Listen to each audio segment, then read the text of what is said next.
വൈദികർക്കും സന്യസ്തർക്കും വേണ്ടിയുള്ള പ്രാർത്ഥന. നിത്യപുരോഹിതനായ ഈശോ, അങ്ങേ ദാസന്മാരായ വൈദികർക്ക് യാതൊരു ആപത്തും വരാതെ അങ്ങേ തിരുഹൃദയത്തിൽ അഭയം നൽകണമേ. അങ്ങേ പരിശുദ്ധമായ ശരീരത്തെ ദിവസം തോറും എടുക്കുന്ന അവരുടെ കരങ്ങളെ മലിനമാകാതെ കാക്കണമേ. അങ്ങേ വിലയേറിയ തിരുരക്തത്താൽ നനയുന്ന അവരുടെ നാവുകളെ നിർമ്മലമായി കാത്തുകൊള്ളണമേ. ശ്രേഷ്ഠമായ അങ്ങേ പൗരോഹിത്യത്തിന്റെ മഹനീയ മുദ്ര പതിപ്പിച്ചിരിക്കുന്ന അവരുടെ ഹൃദയങ്ങളെ ലോകവസ്തുക്കളിൽ നിന്ന് അകറ്റണമേ. അങ്ങയോട് കൂടെ ആയിരിക്കാനും വചനം പ്രഘോഷിക്കാനും തിന്മയെ ചെറുക്കാനും അവർ സദാ ഉത്സുകരാകട്ടെ. അങ്ങയുടെ മഹത്വത്തിനു വേണ്ടിയുള്ള അവരുടെ പ്രയത്നങ്ങൾ ഫലസമൃദ്ധങ്ങളായി ഭവിക്കട്ടെ. അവരുടെ ശുശ്രൂഷ ലഭിക്കുന്നവർ ഇഹത്തിൽ അവരുടെ ആനന്ദവും ആശ്വാസവും പരത്തിൽ നിത്യസൗഭാഗ്യത്തിന്റെ മകുടവും ആയിത്തീരട്ടെ.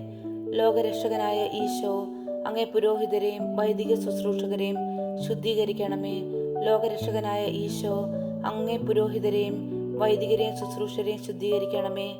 കർത്താവെ, അങ്ങയുടെ സഭയ്ക്ക് വിശുദ്ധരായ വൈദികരെയും സന്യാസിനികളെയും ആത്മായ പ്രേക്ഷിതരെയും പ്രദാനം ചെയ്യണമേ.